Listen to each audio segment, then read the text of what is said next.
ओम नमः श्री भगवते वासुदेवाय। ओम नमः श्री भगवते वासुदेवाय। ओम नमः श्री भगवते वासुदेवाय। हे कृष्ण करुणा सिंधु दीनबंधु जगतपते गोपेश गोपिकांत राधाकांत नमस्ते। आज আমরা ভাগবত থেকে আলোচনা করব ভীষ্মের কৃষ্ণস্তুতি। কুরু পাণ্ডবের সবচেয়ে যিনি প্রাচীন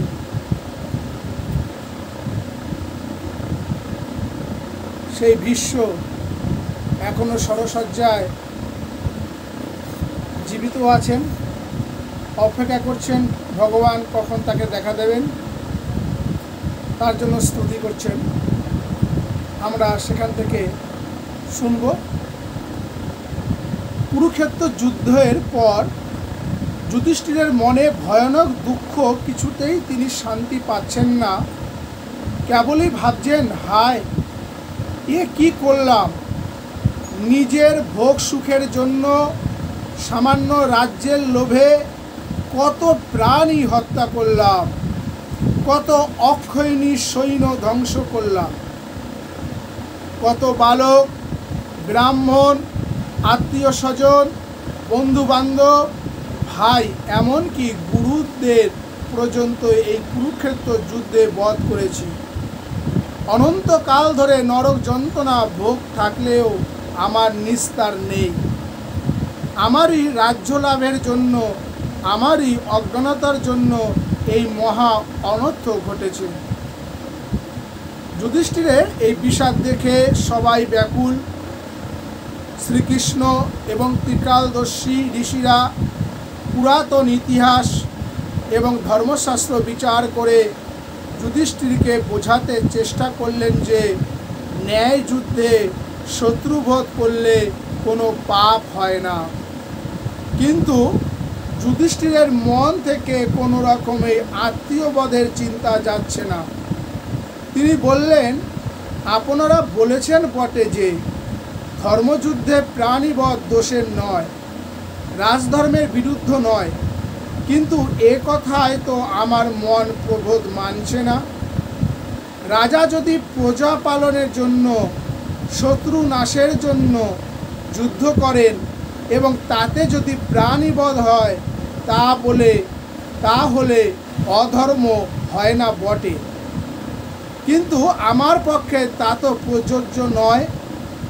আমি রাজ্য লোভে যুদ্ধ করে প্রাণী বধ করেছি, সুতরাং অনন্ত নরক ভোগ আমার করতেই হবে। এখন আপনারা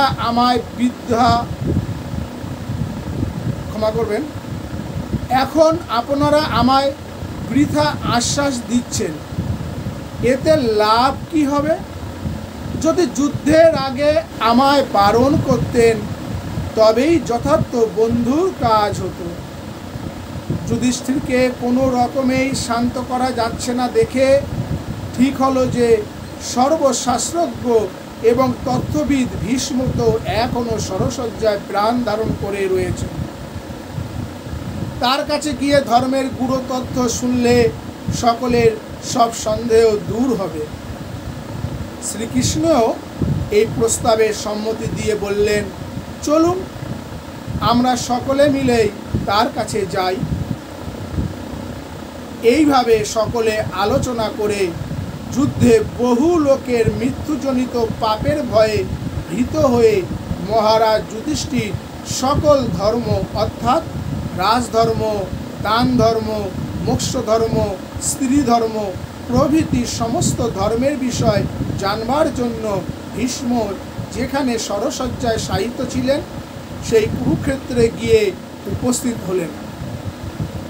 প্রশ্ন করা যেতে পারে যে শ্রীকৃষ্ণের মতো বাগ্মী, তার মতো বুদ্ধিমান, তখনকার সময়ে তার মতো ধর্মজ্ঞ দ্বিতীয় কেউ ছিল না। শ্রীকৃষ্ণ তখনই পুরুষোত্তম বলে পরিচিত ছিলেন। তাছাড়া যুধিষ্ঠির আদি ভক্তেরা তাকে সাক্ষাৎ ভগবান বলেই জানতেন। সেই শ্রীকৃষ্ণ যার নামে ভবভয় পর্যন্ত দূর হয়, সেই তিনি স্বয়ং যুধিষ্ঠিরকে উপদেশ দিলেন। কিন্তু তবুও যুধিষ্ঠিরের নরক ভয় দূর হলো না, এবং তার জন্য সকলে মিলে ভীষ্মের কাছে গেলেন ধর্মের তত্ত্ব জানবার জন্য। এটা খুব আশ্চর্য বলে মনে হয়।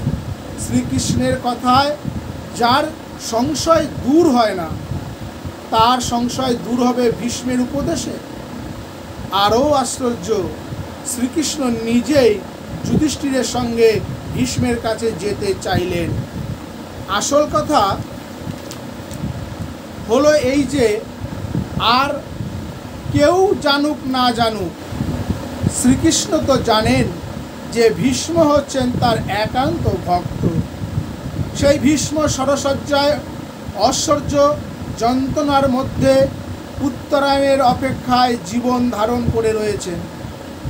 একমাত্র আশা, একমাত্র প্রার্থনা তার ইষ্ট দেবতা শ্রীকৃষ্ণের চরণ দর্শন করে এই দেহভার হতে মুক্ত হবেন। তাই শ্রীকৃষ্ণ তার একান্ত ভক্তকে দেখা দেবার জন্য এবং ভক্তের মান বাড়াবার জন্য যুধিষ্ঠিরের মনে এই সন্দেহের সৃষ্টি করেন। জগতে দেখালেন যে তার নিজের উপদেশে যুধিষ্ঠিরের সন্দেহ মিটল না, কিন্তু তার ভক্তের উপদেশে যুধিষ্ঠিরের সন্দেহ দূর হলো, যুধিষ্ঠিরের মনে শান্তি এলো।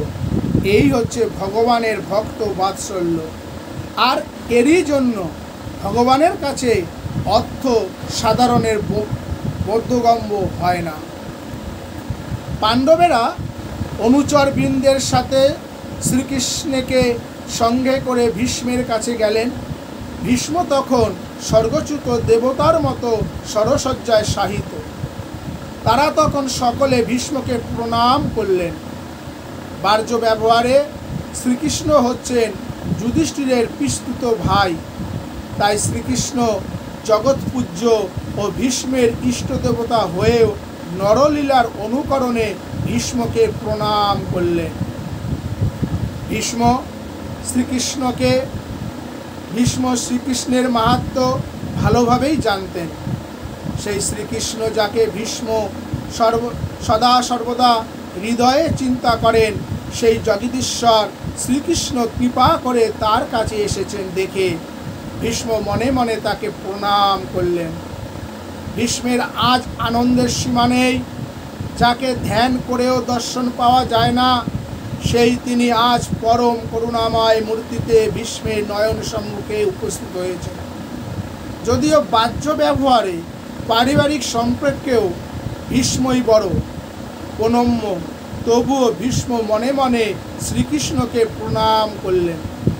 বিনয় এবং শ্রদ্ধাবনত পাণ্ডবদের কাছে দেখে ভীষ্ম সারসু নয়নে তাদের বললেন, ভীষ্ম বললেন, তোমরা ধর্মপুত্র, ব্রাহ্মণ, ধর্ম এবং শ্রীকৃষ্ণের একান্ত আশ্রিত। তোমরা কখনোই কষ্টময় জীবনযাপন করার যোগ্য নও, তবুও তাই করছো।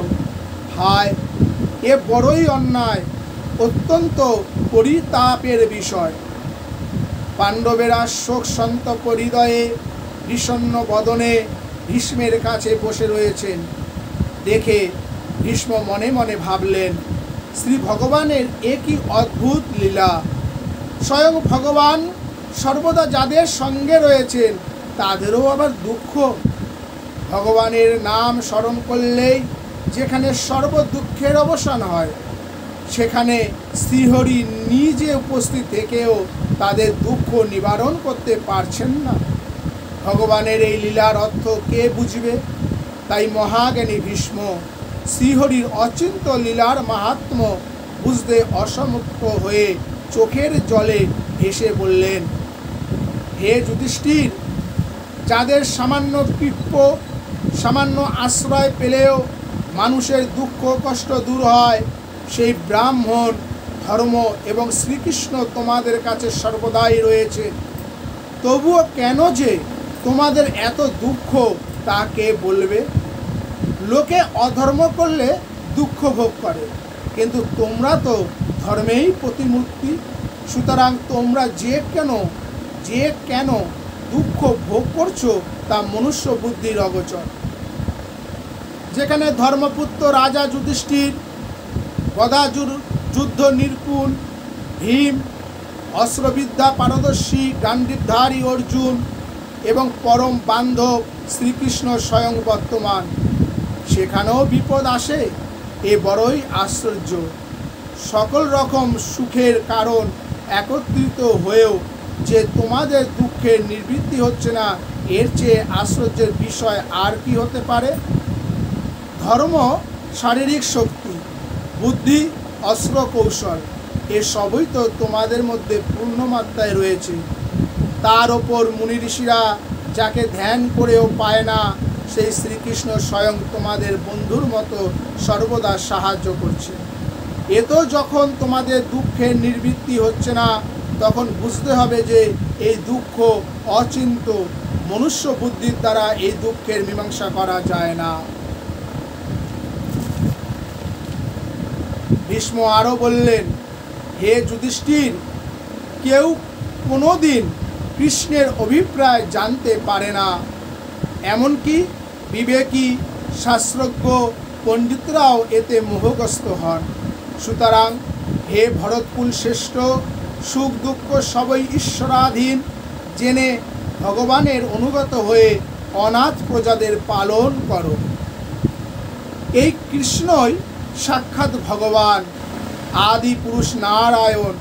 তথাপি ইনি কৃপা করে নিজের ভক্তদের আনন্দ দেবার জন্য যদুকুলে অবতীর্ণ হয়ে ভক্তিহীনদের বুদ্ধির অগোচর নানা লীলা করে থাকেন।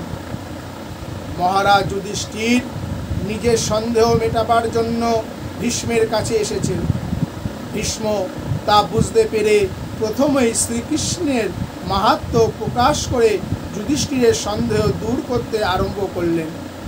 ভীষ্ম পরম ভক্ত, তিনি জানেন যে ভগবানের মাহাত্ম্য হৃদয়গম্য করতে না পারলে শত সহস্র যুক্তি তর্কের দ্বারাও লোক কোনো সন্দেহের নিরসন হবে না। তাই ভীষ্ম যুধিষ্ঠিরকে বললেন যে তোমরা যাকে পরম বন্ধু বলে জেনেছ, সেই শ্রীকৃষ্ণ সাক্ষাৎ ভগবান। তিনি কি জন্য কখন কি করেন তা মনুষ্য বুদ্ধির অগোচর। সুতরাং তার কোন অভিপ্রায়ের জন্য যে তোমরা এত কষ্ট পাচ্ছ তা কে বলবে? জীব সুখ দুঃখ ভোগ করে থাকে, কিন্তু কেন যে জীবের সুখ দুঃখ হচ্ছে তা বোঝাবার কিংবা বিচার করবার ক্ষমতা তাদের নেই। সুতরাং যখন যে অবস্থা আসবে তাই ভগবানের কৃপা মনে করে যথাযথ কর্তব্য পালন করে যাওয়াই বুদ্ধিমানের কাজ। শ্রীকৃষ্ণের কৃপায় এখন তোমরা পৃথিবীর অধীশ্বর হয়েছ। সুতরাং তার কথা স্মরণ করে তোমরা রাজার যে ধর্ম, সেই প্রজা পালনরূপ ধর্মে রত হও। ইনি ভক্তদের আনন্দ দেবার জন্য যদুকুলে জন্মগ্রহণ করে তোমাদের সাথে আত্মীয়তার সূত্রে আবদ্ধ হয়ে কত লীলাই না করেছেন, কিন্তু ভক্তিহীন লোকেরা তো তার এই লীলা মাধুর্য আস্বাদন করতে পারে না। শ্রীকৃষ্ণ তোমাদের প্রেমে একেবারে বশীভূত এবং তোমরাও তার প্রেমে অন্ধ। আর তারই জন্য তোমাদের সঙ্গে আমার সম্বন্ধ আছে বলেই, তোমাদের পিতামহ বলেই তিনি আমার মৃত্যুর সময় কৃপা করে আমার সামনে এসেছেন। নইলে শ্রী ভগবানের অতি দুর্লভ সাক্ষাৎ দর্শন আমার ভাগ্যে কিছুতেই হতো না। যার শ্রীচরণে মন রেখে ভক্তিযুক্ত হয়ে হে কৃষ্ণ, হে গোবিন্দ প্রভৃতি নাম কীর্তন করতে করতে দেহত্যাগ করলে মানুষের অশেষ জন্ম সঞ্চিত সংসার দুঃখ দূর হয়, সেই তিনি স্বয়ং আমার নয়ন সম্মুখে এসেছেন।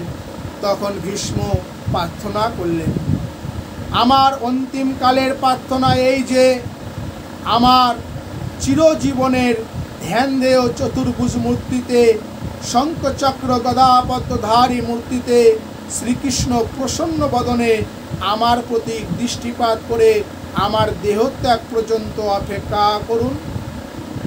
জীবনের এই শেষ সময়টুকু যেন এই ইষ্ট দর্শনে বঞ্চিত না হই। এরপর যুধিষ্ঠির ধর্ম সম্বন্ধে ভীষ্মকে নানা প্রশ্ন করেন এবং ধর্মতত্ত্ববিদ ভীষ্ম বর্ণাশ্রম ধর্ম, দান ধর্ম, রাজধর্ম, স্ত্রী ধর্ম, ভাগবত ধর্ম প্রভৃতি যথাযথভাবে বর্ণনা করলেন। ভীষ্মের ধর্ম ব্যাখ্যা শুনে যুধিষ্ঠিরের সকল সংশয় দূর হলো। এইভাবে ধর্ম প্রসঙ্গে কয়েকদিন অতিবাহিত হবার পর উত্তরায়ণকাল উপস্থিত হলো। এই সময় দেহত্যাগ করবার জন্যই ইচ্ছামিত্র ভীষ্ম এতদিন অপেক্ষা করছিলেন। তার দেহত্যাগের সময় উপস্থিত হয়েছে দেখে ভীষ্ম তখন অনিমিষ নয়নে শ্রীকৃষ্ণেরকে দেখতে দেখতে তাতে চিত্র সমর্পণ করে শ্রীকৃষ্ণের স্তব করতে লাগলেন।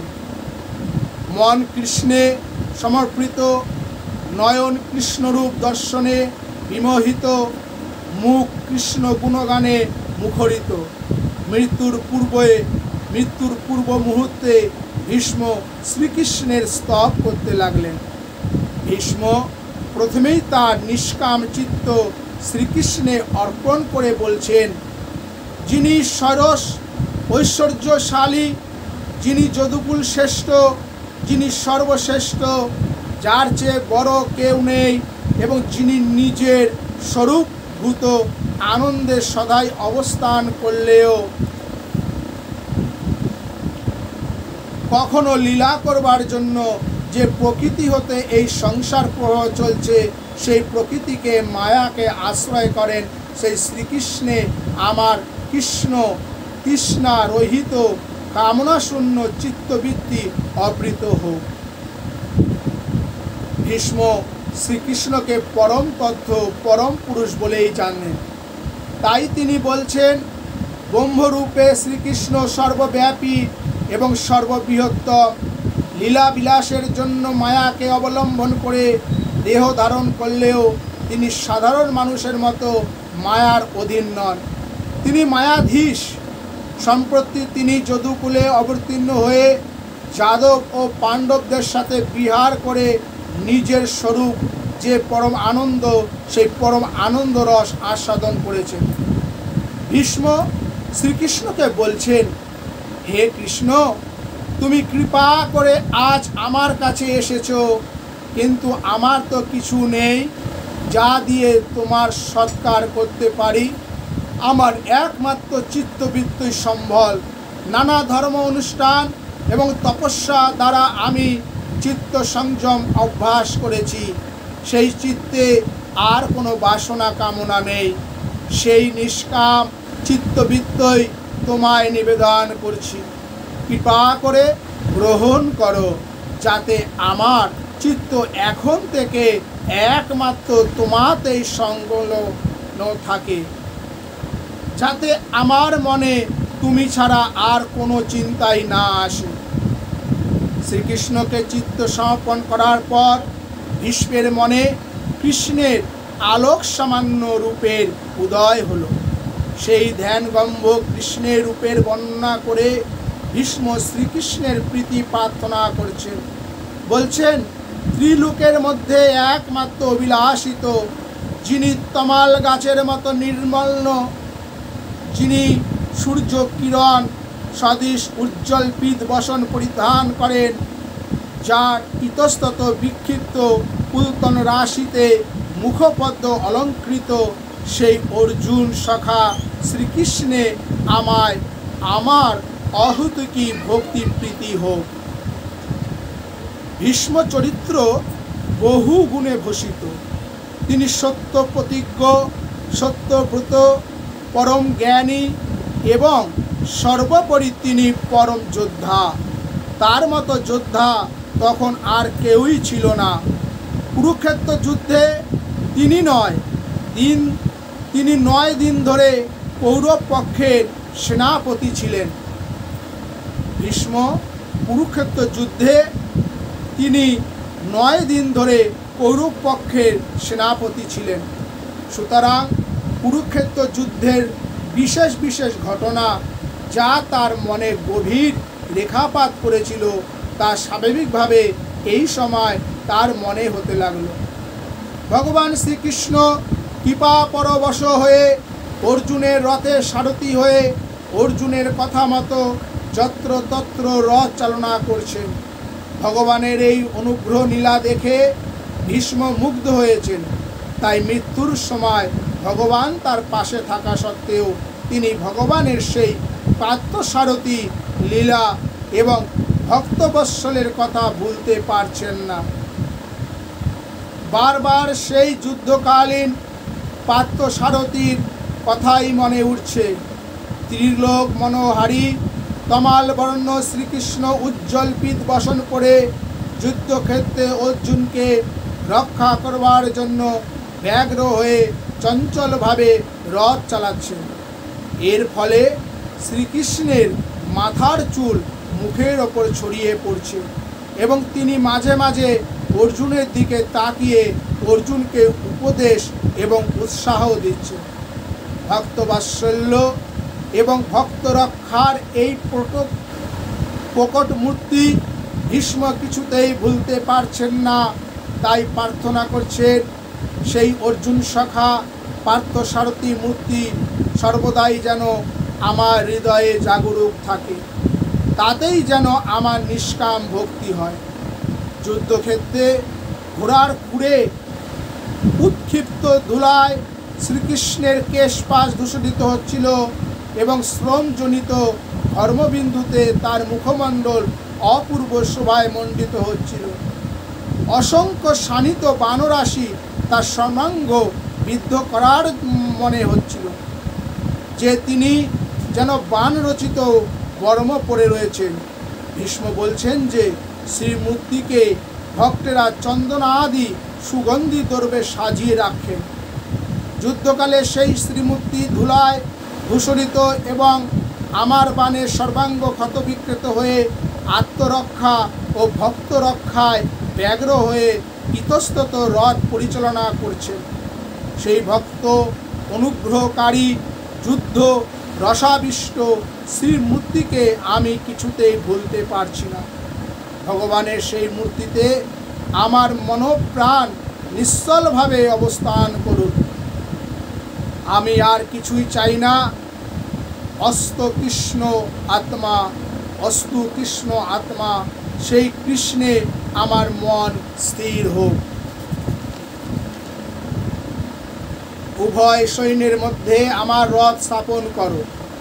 অর্জুনের এই কথা শোনা মাত্র যিনি কৌরব ও পাণ্ডব সৈন্যের মধ্যে রথ স্থাপন করে অর্জুনের পরবর্তী আদেশের অপেক্ষায় থেকে কাল দৃষ্টিতে কৌরব সৈন্যের পরমায়ু হরণ করেছিলেন, সেই পার্থসারথী শ্রীকৃষ্ণে আমার রতি হোক।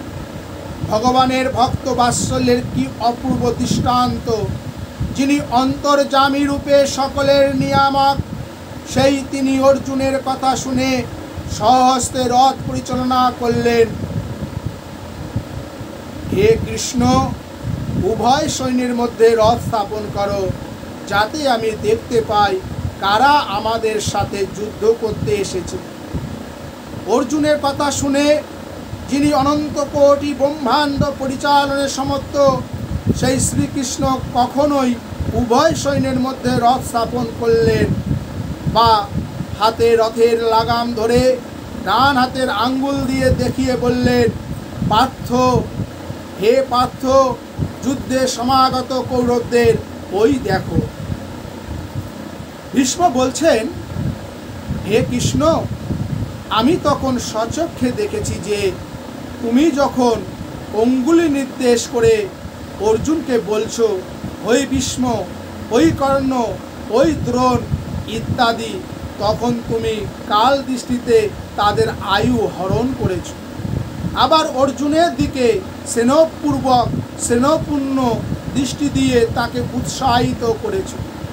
তোমার তখনকার সেই শত্রুধ্বংসী করল রূপ এবং ভক্তি প্রতিপালকের সস্তেন মূর্তি আমার হৃদয়ে চিরকালের জন্য গেঁথে রয়েছে। হে ভগবান, সেই পার্থ সখার মোহনরূপী যেন আমি আমরণ দেখতে পাই। সেই পার্থ সারথী মূর্তিতেই আমার চিত্ত নির্বিষ্ট হোক।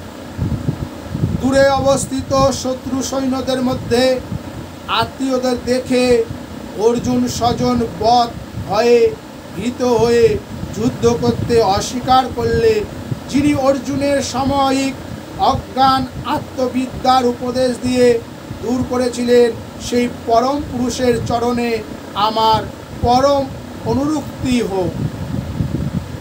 জীবন যুদ্ধে মোহগ্রস্ত মানুষের কল্যাণের জন্য শ্রীকৃষ্ণ কুরুক্ষেত্র যুদ্ধে মোহগ্রস্ত অর্জুনকে গীতার উপদেশ দিয়েছেন। কুরুক্ষেত্র যুদ্ধে ভীষ্ম, দ্রোণ প্রভৃতি গুরুজন এবং অন্যান্য আত্মীয় স্বজনদের দেখে অর্জুনের মনে হলো এদের সব বধ করে যুদ্ধ জয় এবং রাজ্য লাভ করতে হবে। এমন রাজ্য আমার প্রয়োজন নেই। এইভাবে চিন্তা করে অর্জুন বিষাদ আক্রান্ত এবং মোহগ্রস্ত হয়ে শ্রীকৃষ্ণকে বললেন, আমি যুদ্ধ করব না।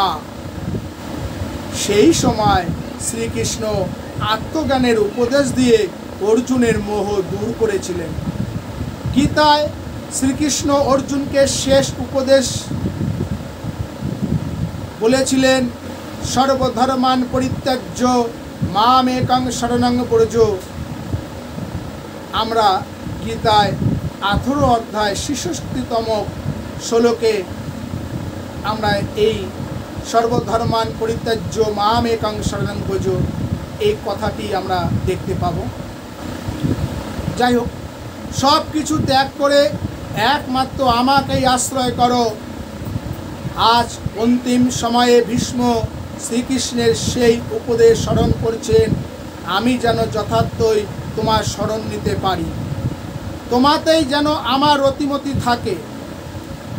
শ্রীকৃষ্ণ বলেছিলেন, কুরুক্ষেত্র যুদ্ধে আমি পাণ্ডবদের সাহায্য মাত্র করব, কিন্তু নিজে অস্ত্র ধারণ করব না।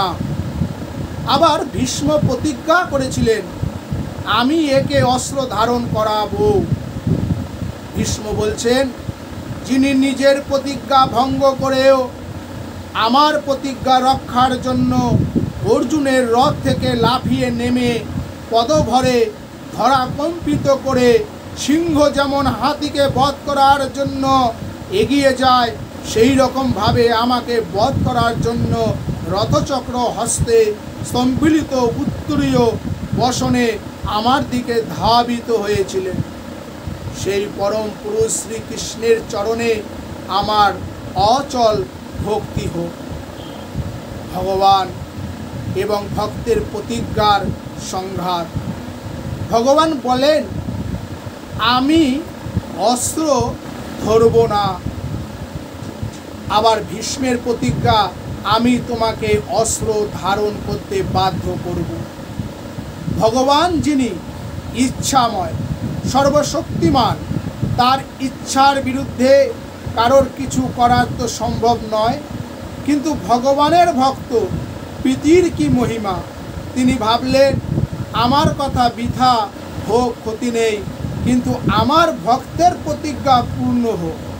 তাই ভীষ্মের প্রতিজ্ঞা রক্ষার জন্য ভগবান নিজের প্রতিজ্ঞা ভঙ্গ করে কুরুক্ষেত্র যুদ্ধে অস্ত্র ধারণ করেছিলেন। এখন মৃত্যুশয্যায় ভীষ্মের মনে ভগবানের এই ভগবৎ বাৎসল্য কথা মনে হতে তিনি ভগবৎ প্রেমানন্দে বিভোর হয়ে বারবার প্রার্থনা করছেন, কৃষ্ণই আমার একমাত্র গতি, সেই ভক্ত বৎসলই আমার চিত্ত স্থির হোক। ভীষ্ম বলছেন, কুরুক্ষেত্র যুদ্ধে আমি শ্রীকৃষ্ণের বিপক্ষে ছিলাম, সুতরাং শত্রু ভাবাপন্ন আমার তীক্ষ্ণ বাণে শ্রী ভগবানের কবচ ছিন্ন ভিন্ন এবং সমস্ত শরীর ক্ষতবিক্ষত এবং রক্তাক্ত হয়ে গেল। যিনি বলপূর্বক অর্জুনের বারণ সত্ত্বেও আমাকে বধ করবার জন্য আমার দিকে ধাবিত হয়েছিলেন, সেই মুক্তিদাতা মুকুন্দ ভগবানই আমার একমাত্র গতি। শ্রী ভগবানের যখন যে রস আস্বাদন করবার ইচ্ছা হয়, তখন যথাযোগ্য ভক্তের মধ্যে ভগবানকে সেই রস আস্বাদন করবার উপযুক্ত আবেশ হয়। ভগবানের যখন যুদ্ধ রস আস্বাদনের ইচ্ছা হয়, তখন তারই কোনো বিশেষ ভক্তের মধ্যে অসুর ভাবের আবেশ হয় এবং ওই ভাবের মধ্য দিয়ে সেই ভক্ত তখন ভগবানকে যুদ্ধ রস আস্বাদন করায়।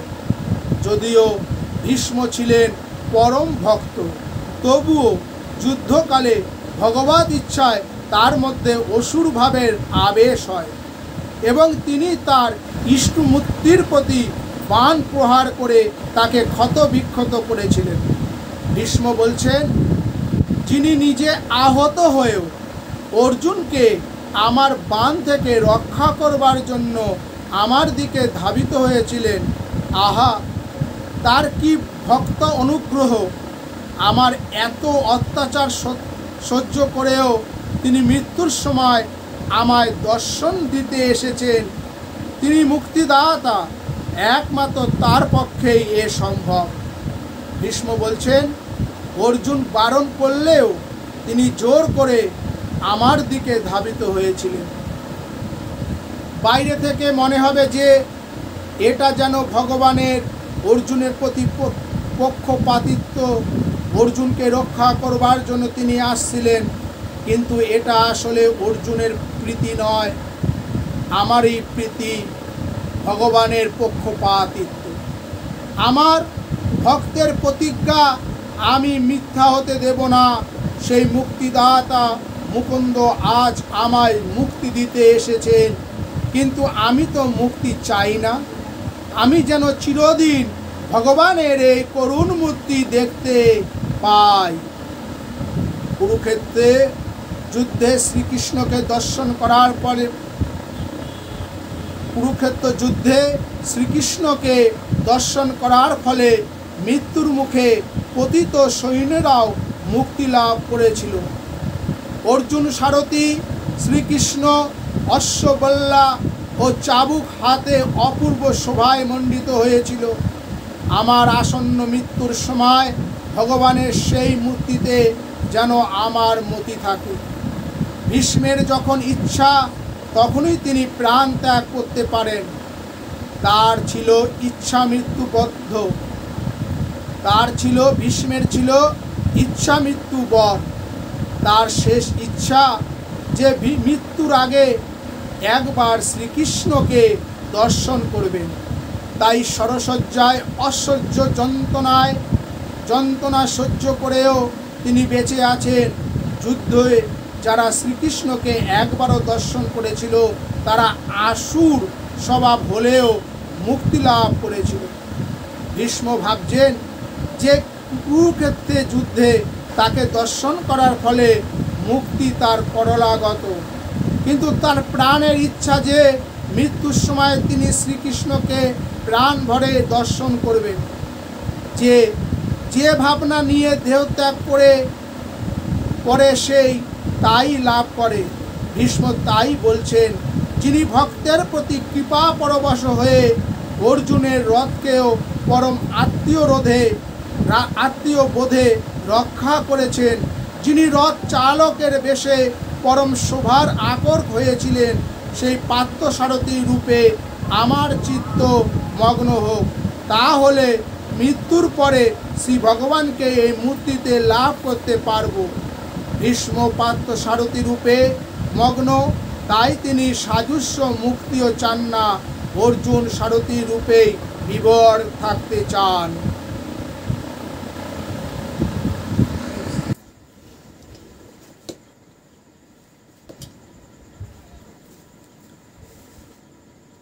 কুরুক্ষেত্র যুদ্ধে মরবার সময় সৈন্যরা শ্রীকৃষ্ণকে দর্শন করে মুক্তি লাভ করেছিল।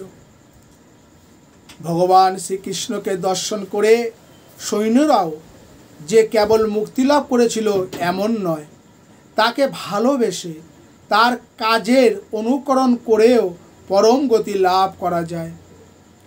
শ্রীকৃষ্ণের সুন্দর চলন ভঙ্গি, মনোরম হাস্য পরিহাস এবং সপ্রেম দৃষ্টি ভঙ্গির দ্বারা ব্রজরমণীদের মান অত্যন্ত বৃদ্ধি পেয়েছিল।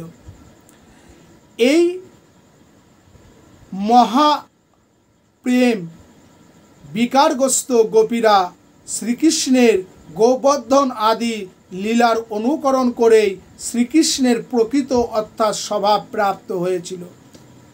ভীষ্ম বলছেন, আপনারা বিশেষ বিশেষ ভক্তরা কেউ আপনাকে সারথি রূপে, কেউ আপনাকে প্রাণপ্রিয় রূপে গ্রহণ করেছেন এবং আপনিও তাদের সাথে সেইভাবেই ব্যবহার করেছেন। কিন্তু আমার তো সেই ভক্তি, সেই প্রেম নেই। কিন্তু তাই বলে কি আমি আপনার এই সব মনোরম লীলা দেখতেও পাব না? অসুররা বহির্মুখ, ভক্তিহীন, তবুও আপনার কৃপায় আপনাকে দর্শন করে তারা মৃত্যুর পরে মুক্ত হয়ে গেল। কিন্তু আমি তো অসুর নই, তাই মৃত্যুর পরে সাজস্ব মুক্তিতে আমার তৃপ্তি হবে না। আমি আপনার লীলাময় রূপী অনন্তকাল ধরে দর্শন করতে চাই। মহারাজ যুধিষ্ঠিরের রাষ্ট্রীয় যজ্ঞে কত মুনি ঋষি এবং প্রবল পরাক আক্রান্ত রাজারা এসেছিলেন। তারা সকলেই শ্রীকৃষ্ণের অপূর্ব মূর্তি দেখে আহা কি অপরূপ রূপ বলে আশ্চর্য হয়ে তাকে দর্শন করেছিলেন, তার পূজা করেছিলেন। তিনিও তাদের সেই পূজ্য গ্রহণ করেছিলেন। সেই পরমাত্মা আজ আমার নয়ন সম্মুখে আবির্ভূত হয়েছেন। আমি কৃতার্থতা হলাম। ভীষ্ম বলছেন, শ্রীকৃষ্ণই যে একমাত্র দর্শনীয় এবং জগৎ পূজ্য তা যুধিষ্ঠিরের রাষ্ট্রীয় যজ্ঞেই সাক্ষাৎ প্রমাণিত হয়েছে। আজ আমার সৌভাগ্যের সীমা নেই। আমি শক্তিহীন, তাই ভগবান নিজে এসে আমায় দর্শন দিয়েছেন। তিনি সর্বজীবের হৃদয়ে আত্মা রূপে অবস্থান করলেও কেউ তাকে জানতে পারে না। কিন্তু সেই পরম আত্মারূপী শ্রীকৃষ্ণ কৃপা পরবশ হয়ে আজ আমার সামনে এসে দাঁড়িয়েছেন। এই তো এই জগৎ আত্মা শ্রীকৃষ্ণের জন্ম নেই।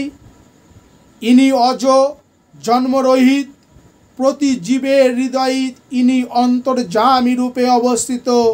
স্থান কাল ভেদে একই সূর্য যেমন বিভিন্ন লোকের কাছে নানাভাবে প্রকাশিত হয়, সেই রকম এই শ্রীকৃষ্ণই নানা রূপে প্রতিভাত হচ্ছেন।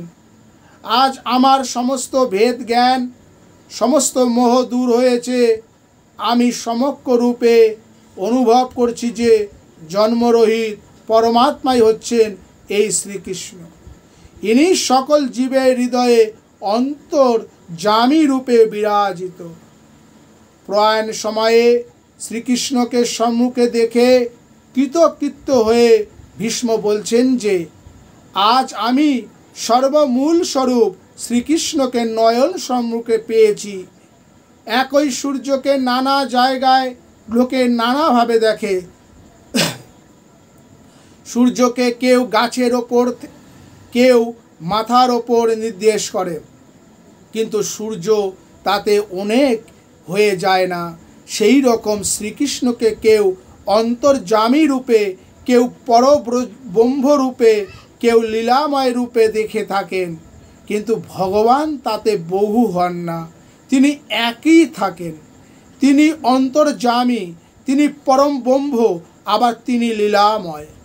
কেবলমাত্র বিভিন্ন সাধকের ভাবও সাধনার জন্য পৃথক পৃথক বলে মনে হয়।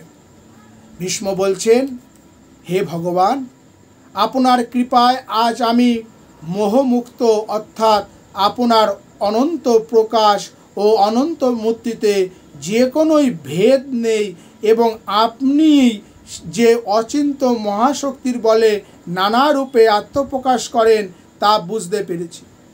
আপনি মূল স্বরূপে আমার কাছে রয়েছেন এবং আপনি অনন্ত রূপে অনন্ত জীবের হৃদয়ে অন্তর্যামী রয়েছেন। ভীষ্ম দেবকীনন্দন শ্রীকৃষ্ণই অজ বলেছেন।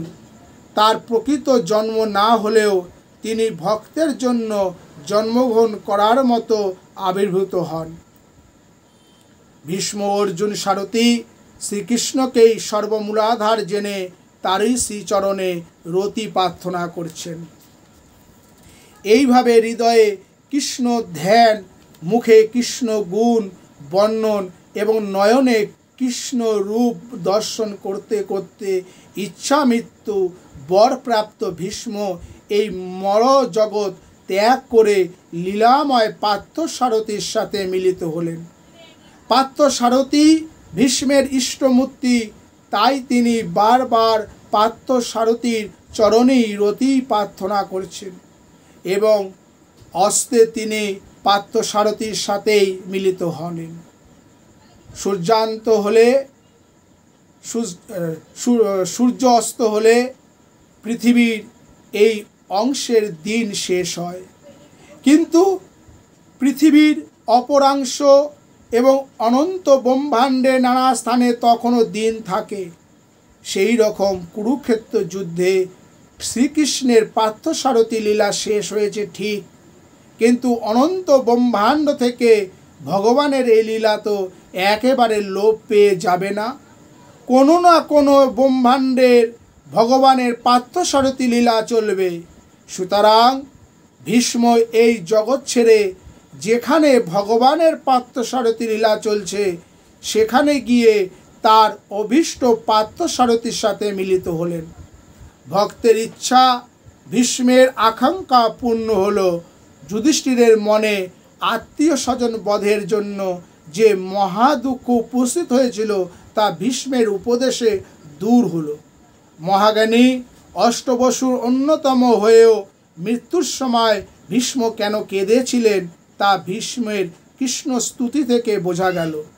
সেই মুক্তিদাতা ভগবান শ্রীকৃষ্ণেই আমাদের একমাত্র গতি হোক। আজ আমরা ভীষ্মের কৃষ্ণ স্তুতি ভাগবত থেকে পাঠ করছিলাম। আমরা আজ এখানে সমাপ্ত করলাম। আগামী দিন আমরা পুনরায় পরবর্তী অংশ শুনতে থাকব। যারা নিয়মিত ভাগবত পাঠ শুনছেন, সুব্রত ভট্টাচার্যের সঙ্গে আমি আপনাদের কাছে প্রার্থনা করব, আপনাদের পরিবারের সকলের মঙ্গল হোক, সকলের মঙ্গল হোক। আমার সাথে বলুন একবার, হরে কৃষ্ণ কৃষ্ণ কৃষ্ণ হরে হরে, হরে রাম রাম রাম হরে হরে। সবাই ভালো থাকবেন, নিয়মিত ভাগবত পাঠ শুনতে থাকুন। আপনাদের উৎসাহিত আপনাদের ভিউয়ার্স আমাকে আরও ভাগবত পাঠ করার জন্য, আপনাদের শোনানোর জন্য আমি অনুপ্রাণিত থাকব। হরে কৃষ্ণ হরে কৃষ্ণ।